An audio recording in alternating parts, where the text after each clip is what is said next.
Hello, everybody, and welcome to our brand new segment here for Roar Lions Roar. I guess we don't really have a special name for our YouTube channel, do we? Like our podcast is Roar Lions Radio. I guess we should think of something for the YouTube page. I think we should wait until we upload our second Lions rewatch before we start putting that much stock into how much YouTube we're gonna do. That's fair. After our Pinstripe Bowl and done output. Well, the Pinstripe Bowl was fantastic. If we never do another one again, I'm happy we did that. Me too. I am Nick Pollock, one of the editors here at RoarLionsRoar.com. I'm joined by my co-host, Matt Filipovitz. You hear both of our voices fairly regularly on the podcast, but we're going to try something new in this hellscape that is 2020. Figure we take advantage of the time that we've had to prepare. We're going to try this new segment called Betting the Big. And each week we're going to let you know of our picks against the spread for every game. And you can follow along with that all season. We'll keep track of our season stats. And if you actually visit the website, RoarLionsRoar.com, each week when we post this, you'll actually be able to make your own picks as well. So we'll track our community picks as the season goes on, and we'll see who's smarter, us or you. It's probably you, but this way we'll have proof. I'm off to a good start in the pick 'em pool I'm in back home. We have to pick 10 games a week, college and pro total, and they drop your two lowest weeks. And right now, if you drop my two lowest weeks, I'm at 70%. Wow, impressive. Not too bad. I think I'm like 59% actually. Something. My only picking endeavors this fall so far have been my NFL pick'em pool, my Survivor pick'em. Excuse me, not a pick'em pool, my Survivor. I was out week one because I took the Colts and they lost to the Jags week one. And then this your boy Gardner Minshew, Waju's finest. You went against him?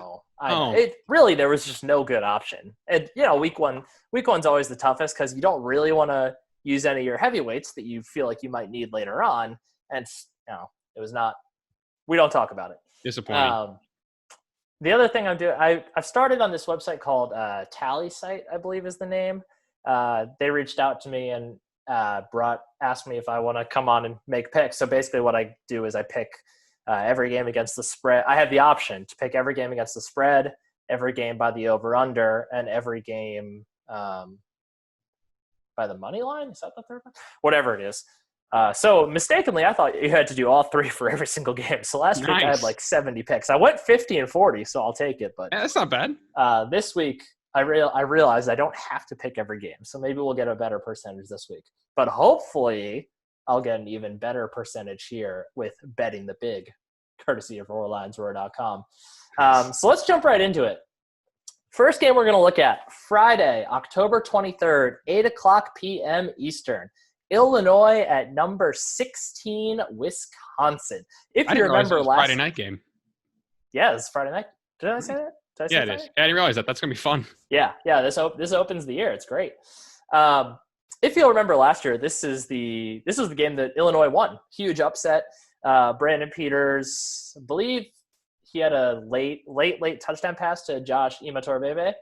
And I think well done on the pronunciation, whatever. I believe they sealed it with an interception too, if I'm remembering correctly. I'm a little fuzzy on those details, but this should be an interesting game. Wisconsin favored by 23.5 points. Now, I will note, typically we'll do this show during the actual week. I'm closing my blinds because the sun's coming in too hard right now. Go for it. Normally we'll do this the actual week of the games. We're going to jump the gun a little bit this week, depending on when I actually post this. We're recording this the week before for reference. The lines just came out, so it's possible they do move a little bit here and there. So if our picks seem slightly, or if our spread seems slightly off, that's why. But that's what we're going to roll with. So, Matt, let's go ahead and start with you. What are you thinking for Illinois at Wisconsin? 23.5 point spread. So this spread is huge, like way too big. If you've watched any college football this fall, you know heavy favorites are doing terribly against the spread because every team's awful trying to figure things out. And basically, if you have a pulse and if you're getting more than 2 touchdowns, I'm taking you. And Illinois went to a bowl last year and took down Wisconsin. They for sure have a pulse. So my final score prediction right now is Wisconsin 21, Illinois 13. So I have Illinois to cover pretty comfortably. I don't know. I don't love Wisconsin. They're going to replace Jonathan Taylor with a back who I'm sure can run for like 1,700 yards regardless. They have Graham Ertz, Pennsylvania native at quarterback with Jack Cohn out with, what was it, a foot injury or something like that. Yep. So give me the Illini here, plus the points, but the Badgers win outright. Yeah, I agree here. Like you said, Jack Cohen out indefinitely with a foot injury, had surgery. So Graham Mertz is going to step in. Graham Mertz definitely a name to know going forward. He's the highest rated quarterback recruit ever grabbed by Wisconsin, at least in the modern recruiting era. Possible they grabbed someone more talented way back in the day. But rough name though, Graham. It's Graham Mertz, not Graham Ertz. Rough. Yeah, it's rough to end a letter with this end a name on the same letter as your last name starts. It is. That's never a great route to go. That's but tough. The Mertz family produced a fine quarterback, so we'll cut him some slack. But yeah, like you said, he's getting his first start here, and while he's super talented, I think they'll be probably better off long term by him getting this playing time now. 23.5 points is a lot. That's too many points. Against the team that beat you last year. And Illinois does lose some players, but Brandon Peters and Josh Imatorbhebhe are both back, and that's huge for them. Graham Mertz isn't from Pennsylvania. I don't know why I thought he was from Pennsylvania. I was going to say, that didn't sound familiar. I feel like I don't know where that would have been more of a story. Was somebody else? I don't know. Whatever. I thought it was from PA. He's from Kansas. I'm sure whoever you're thinking of, we'll get to at some point. Whatever. I think Wisconsin wins a little more comfortably than you do. I have them winning 34-17, but Illinois is still pretty comfortably covering that spread. Moving on to Saturday. First game we're going to look at noon Eastern, Nebraska visiting number 6 Ohio State. It's going to be so bad. Ohio State favored by 21.5 points. I'll go first for this one. Go ahead. I think the only thing that will keep Ohio State from scoring more points in this one will be themselves. All right, I'm going to take a quick tangent. Did you see the Nebraska video that they put out? Yeah, where it's like the Nebraska players in your bedroom scaring you at night. It was – now, I have not seen what's the movie with the clown and the red balloon? It, yeah. I have not seen it. It seemed like – Which one? Have you seen the one with Tim Curry? It's fantastic. Oh, neither. No, neither. What? I don't watch scary movies. Come on. All right, fair enough. It seemed from what I understand, it was a parody of that somehow. Okay. I don't know. It was terrifying in all the worst ways. I don't know who greenlit that video. Regardless, I think Ohio State just absolutely demolishes them. I have 51-16. Maybe Nebraska sneaks in another touchdown late there just in garbage time, but I know Ohio State's replacing a lot, but they still have Justin Fields. They still have some great pieces. I think they run wild. Yeah, I know I just said any team with a pulse I'm taking, and Nebraska doesn't have a pulse. Like, Scott Frost has one winning season in his 4 years as a head coach. I think it's 4 years. Either way, he has one winning season, and it was undefeated in the American. All right, I'm not impressed with that. I have the Buckeyes 45, Nebraska 7. I think Ohio State calls off the Dogs pretty early. I think they know their season comes down to week 2, and I think Nebraska can try all they want. They're not going to get anywhere. Adrian Martinez hasn't played in a long time, well over a year probably by now with his injury luck. So give me the Buckeyes big. This one isn't close. And I'll also note here, we're also to pay a little bit of homage to our friends over at The Solid Verbal. By the way, if you have a chance, head over, check out their new Patreon. You can support them. They're doing some big things. But to pay homage to their lock of the week, we're going to have what we're tentatively calling a big pick with a 1 for the I in pick. Not married to that. Let us know if you have any better ideas. But basically, we'll have one pick that we're extra confident about this week. For me, it's Ohio State minus 21.5. So this next game is my big pick.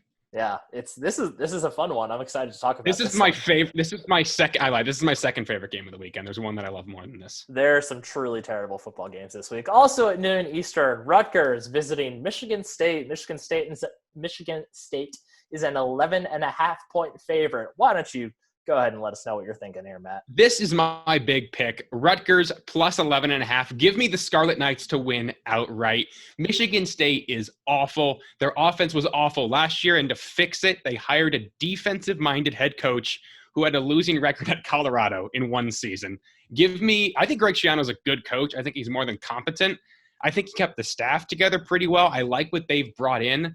I don't know who's going to be quarterback yet. Probably. Is it Art Sitkowski for sure? Or do we know yet? Or probably not? Who cares? I don't know. Give me I honestly, I would take Rutgers even if they were the favorite here. So give me the Rutgers to win outright plus 11.5. I have the final score. Rutgers 28, Sparty 7. This one is going to be awful.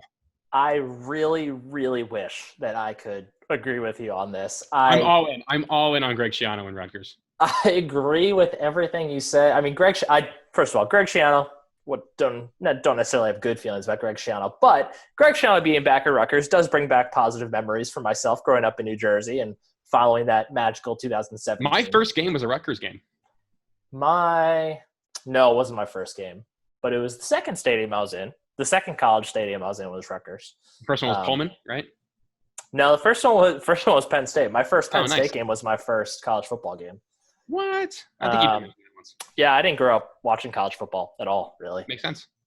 I really, really want to be able to pick Rutgers here. I think Isaiah Pacheco, Rutgers running back, is one of the most underrated players in the conference.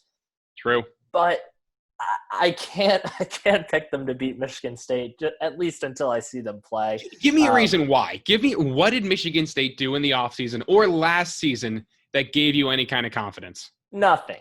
Neither team is doing anything here to give me confidence. So I'm just going to pick the team that has slightly more talent. And to me, that's Michigan State. All right, fair enough. I think Michigan State wins 27-16. I think Rutgers just barely covers.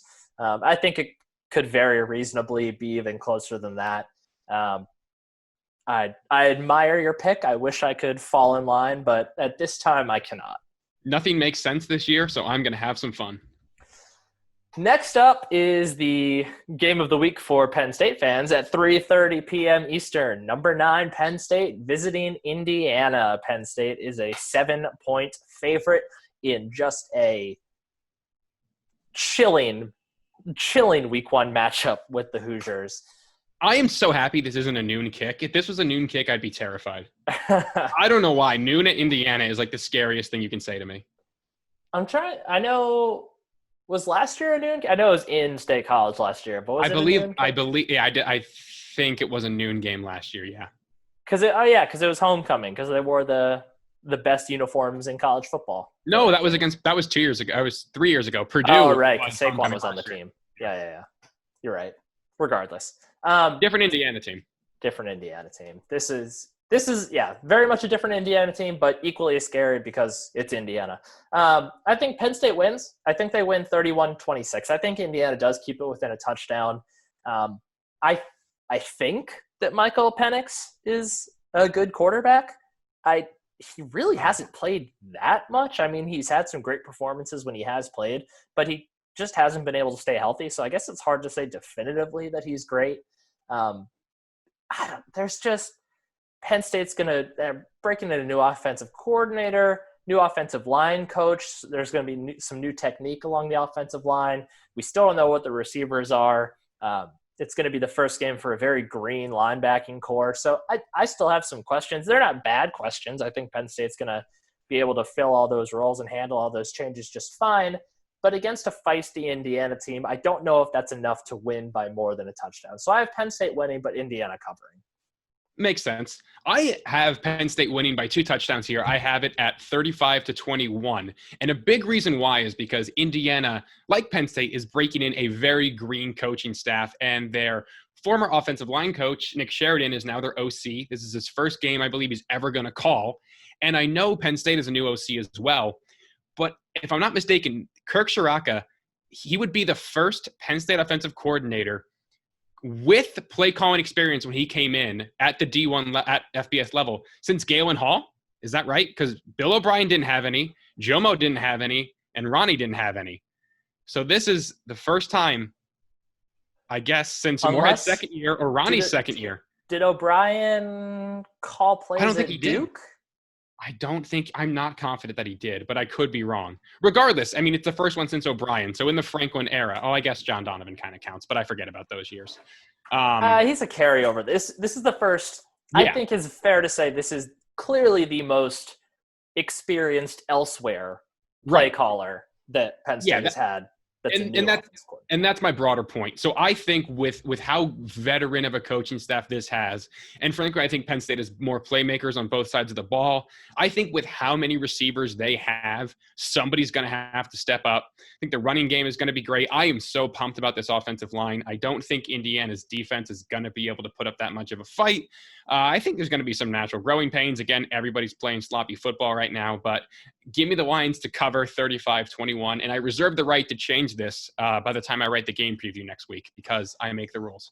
Yeah, typically when we are predicting Penn State games, for those of us that sometimes appear on the podcast, some of us that occasionally write previews, we usually change our pick about 5 times throughout the week. So, yeah. Occupational hazard. Next up, also at 3:30 on Saturday, Iowa is a 2.5-point favorite visiting Purdue. I know we have different opinions on this one. This is the game I care least about. I'm not at all excited about this game. Interesting. Not at all. It's definitely not my least. There's a game that I am less excited for coming up in just a few games here. Why don't you go first here, Matt? What are you thinking about this game? Yeah. I don't know who Purdue's quarterback is. I'll be honest. Is it still Jack Plummer, who from Arizona, but is not related to Jake Plummer? That's really funny to me. They had so many injuries over the last year that I don't think they have anything competent. I like Jeff Brom a lot. I think Jeff Brom's a great coach, and I think he can really take this team pretty far. But Kirk Ferentz, that team has been through a lot this offseason. They really don't get that much sympathy from me, but I think they're ready to go out there and kind of change the narrative and hit some people a little bit. So I have the Hawkeyes here covering. I have Iowa 24, Purdue 21. It's a 2.5-point spread, so Iowa barely covers. I think this Iowa team is solid. I don't exactly know what that means. Is their ceiling, what's the equivalent of 8-4 this year? 6-2, somewhere in that realm. So I think the Hawkeyes cover. I'm not going to watch this game. I have no interest in this game. Just give me the Hawkeyes minus the points. For me, I think this is my first upset of the day. I think Purdue wins this one. Wow. So you're all aboard Rondale Moore and the David Bell train. You just love David Bell. That's what it is. I do. I love Rondale Moore and David Bell. I think that's the best, for my money, that's the best 1-2 receiver combination in the country. Wow. Maybe. Wow. Alabama would like a word with you with Waddle and that's fair. John Mechie. Waddle and that's a good combo. Ohio State obviously is a great combo. They have Chris Olave, and then whichever one you want to pick between Garrett Wilson or Julian Fleming or whoever's going to step up. If they hadn't both opted out, Jamar Chase and although I guess Terrace Marshall didn't opt out. He's playing. He's playing. I mean, yeah. LSU's not really trying. So if Jamar Chase hadn't opted out, that would probably be a better duo. But yeah, I think David Bell and Rondale Moore is just not only are they both just crazy talented, they're both different. They serve different purposes on the offense, which just makes them all even better. I think Purdue wins this game 27-24. To me, I don't feel like I know enough about Iowa, but I also know a lot about Iowa at the same time because it's Iowa. What year is it? That's what you think about Iowa. You could write the preview for Iowa in 2004. It'll be the exact same as today. There's no reason. Just the names change. There's no reason to think that Spencer Petras is going to be anything different than what Nate Stanley was or what C.J. Beathard was or anyone else before him playing quarterback for Iowa. Jake Rudock, pre-Michigan Jake Rudock. True. There's no reason to think he'll be any different. So I guess Iowa is a pretty known quantity. I don't know. I'm in a game that I'm unsure about in a week 1 matchup in a year that's crazy and ridiculous. I'm going to go ahead and pick the team with the 2 guys that I know can score every single time they touch the ball. So I think Purdue wins on a late touchdown. I like that pick. Therefore, obviously covering that 2.5-point spread. Next up at 7:30, we have 2 7:30 games on Saturday. First one we're going to talk about. Number 19, Michigan at number 24, Minnesota. Minnesota favored by 2.5 points, despite the fact they're the lower-ranked team, but they are at home. We also have differing opinions on this one. So, Matt, why don't you lead us off here? So I'm a Tanner Morgan hater. I'm not afraid to admit it. I'm a Kyle Trask hater as well at Florida, and I was proven right by them losing that game, in my opinion. I think Tanner Morgan is a system quarterback. Not saying he's not good, but to say he's like a first-round threat is ridiculous. So I think there's going to be a lot of growing pains. I like their backfield. I like their receivers. But I think Josh Gaddis had this Michigan offense really humming towards the end of last year. I mean, they got killed by Alabama, which is very funny, but no, you can't fault them for that. I think Michigan wins comfortably here. I have Michigan 38, Minnesota 28. I forgot. Oh, is it Milton? Milton. What is the name of the Michigan quarterback? Joe Milton. Joe Milton. Thank you. I think he's pretty big. I think this is the kind of offense they can really build around him. I like Zach Charbonnet a lot. Ronnie Bell is back. I think Ronnie Bell is really talented, really underrated receiver in the Big Ten. Give me Michigan big here. I think they're being disrespected. I mean, obviously they're not going to like compete for the Big Ten or anything like that, but I think 19's too low. I think this is a good team, and give me the Wolverines outright here. I almost completely disagree on every level. So are you a Tanner Morgan defender? Well, not necessarily in that regard. I think I need to see Morgan without Kirk Ciarrocca to really decide what I think about his future. Okay. But more just on the Michigan side of things, that's where this pick comes down to for me. I totally agree that by the end, Michigan's offense looked a lot better as the year went on last year. Absolutely. With, of course, the brief couple games off they took against Ohio State and Alabama. But, those Ohio State at this point, that's a whole new ball game. That's a mental block for them. I don't know if they're ever going to get over that. So I totally agree that they looked better last year. But the problem with that is that their quarterback from last year is gone. 4 of their 5 starting offensive linemen are gone. I would say Ronnie Bell's probably their second best receiver last year. I think Nico Collins was better, but Nico Collins opted out. Donovan Peoples-Jones is gone. Their offense is Tariq Black is gone. Tariq Black is gone. And I know he barely played last year, but still, their entire offense is almost completely brand new. And that's not to say that they weren't learning Josh Gaddis' system on the side and in practice. They were. But doing it performing it on the field is a completely different story.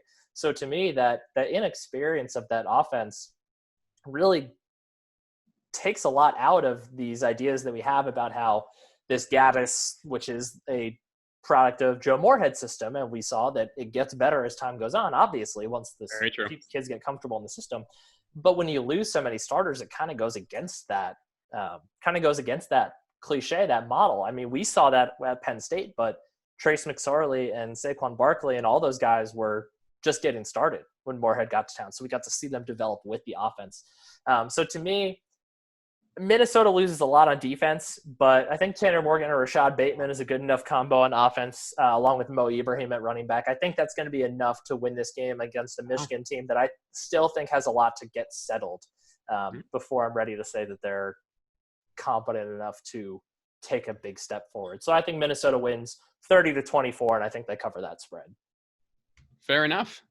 And the last game. We're ending on the worst game and the one I'm most excited about. For my money, this is the one that, who am I? I'm going to watch it. I'll watch prime time, baby. I'll watch it during the commercials of Minnesota, Michigan. But this is fantastic. Maryland visiting Northwestern. Northwestern is baby. Northwestern is an 11-point favorite. This game is also at 7:30 on Saturday. Was there a single – there couldn't have been a single game last year where Northwestern was a double-digit favorite, right? That couldn't have happened. I don't know. Probably not. This is only a 35-minute train ride for me if they were having fans. I would go to this game. This is less than 10 miles away. I'd go to this game. I'll start with this one. I think Northwestern wins. I think it's something it's something like 20-10, like something weird and gross. And Maryland is always good for one early season, just barrage of points on somebody, but they've never done it in conference. So I'm curious to see. But if I may say, I think Northwestern. Texas and Syracuse are no Northwestern. If we're being honest here, come on. This is true. So that combined with the fact that Northwestern has their first new offensive coordinator since George W. Bush was in office, which was in office. Which is that true? Deal. Yeah. That's awesome. What's his face? Whatever their old offense coordinator's name was, he started the year that Obama got elected. Wow. So yikes. Bush was in office for like a month and a half, 2 months. Yikes. So, yeah. I think Northwestern wins. I think Maryland covers. Only watch this game if you have to. I have Northwestern 28, Maryland 13. for the only reason being Northwestern was bad last year, so they have to be good this year. That's how it works. I believe it's still the Clemson transfer, Hunter Johnson, going to get the start. He didn't really start every game last year, but that's a lot of talent that I think was really handicapped by a Actually, it's unless I'm misremembering something, it's Peyton Ramsey. Oh, yeah, that's right. I totally forgot Peyton Ramsey. Peyton Ramsey's better. Peyton Ramsey's competent and has won games and kept Indiana close in a variety of games. So I really like Northwestern. Including the Penn State game. Very true, including the Penn State game. Maryland's bragging that they have Tua's little brother, who I don't think did anything. I mean, good, great. I don't know. I'm not confident in Maryland at all to do anything against a team with a pulse. Give me the mighty Wildcats at the hostile grounds of Ryan Field here, 28-13. They cover handsomely, in my opinion. Also worth noting that Maryland did lose two of its better offensive players. They lost, well, aside from the guys that went on to the NFL or graduated, they lost guard Terrence Davis. He transferred to Wake Forest, if I remember correctly. And wide receiver DJ Turner transferred to Pitt, where I think he made a play, relatively nice play, or a nice return or something a couple weeks ago. Hail to Pitt. Pass it, don't kick it. Let's see. I think that's everything. Did you mention that that Rutgers is your big pick? Rutgers is my big pick. I am taking that to the grave. Take it to the bank. Rutgers plus 11.5, and give me the Scarlet Knights outright here. No doubt in my mind. So to recap real quick, just in case you missed anything, Illinois, Wisconsin favored by 23.5 points. Matt and I both have Illinois covering, but Wisconsin winning. Nebraska at Ohio State. Ohio State is a 21.5 point favorite. Again, we both have Ohio State winning and covering. Rutgers at Michigan State. Michigan State's an 11.5 point favorite. I have Michigan State winning and Rutgers covering. Matt has Rutgers winning and covering. Get that money line bet ready if you're feeling it. Better believe it. Penn State favored by a touchdown at Indiana. We both have Penn State winning. I have Indiana covering. Matt has Penn State covering. Iowa at Purdue. Iowa favored by 2.5 points. I have Purdue winning and covering, and Matt has Iowa winning and covering. Michigan at Minnesota. Minnesota is a 2.5 point favorite. I have Minnesota winning 30-24, taking those points, or laying those points, excuse me. And Matt has Michigan winning on the road 38-28 with the points. And Maryland at Northwestern. Northwestern an 11 point favorite. We both have Northwestern winning. I have Maryland covering. Matt does not. As I mentioned at the top of the show, if you want to lend your opinions in and help our Roar Lions Roar community prove that you are smarter than Matt and I, again, shouldn't be hard. Go ahead and visit roarlinesroar.com. There's a little Google form at the end of this post where you can fill out your picks. And I don't know, maybe if we see there's enough participation, maybe we'll add a little section here where you can put your email in and we can see if any of our readers are truly, truly phenomenal. We can make a little leaderboard. Who knows? We'll see what we can do with that. I'm about it. I think that's it for this week. Week 1, finally here. Somehow. It doesn't feel real. It doesn't feel real, especially with all the cancellations coming in this week. Who would have guessed the Big Ten waiting was the right decision? I mean, can't believe it. And hopefully that the regulations they've put in place and the data they've kind of collected from watching the rest of the country conduct their business to this point helps keep them all safe and healthy and helps this season go off without a hinge. We shall see. One thing we know for sure, we're rooting for those Penn State Nittany Lions to take down those Indiana Hoosiers. Make sure you visit back here in a week. We will do a quick little review of our picks from the week before, and we'll go ahead and make our picks for week 2 here on Betting the Big. Once again, visit roarlinesroar.com for this content as well as plenty of other coverage as we head into week 1 here. For myself, Nick Polak, for my co-host, Matt Filipovitz, thanks for listening. Thanks for watching. Go State. Shout out Coastal Carolina, first win on a ranked team last year. Go Chanticleers.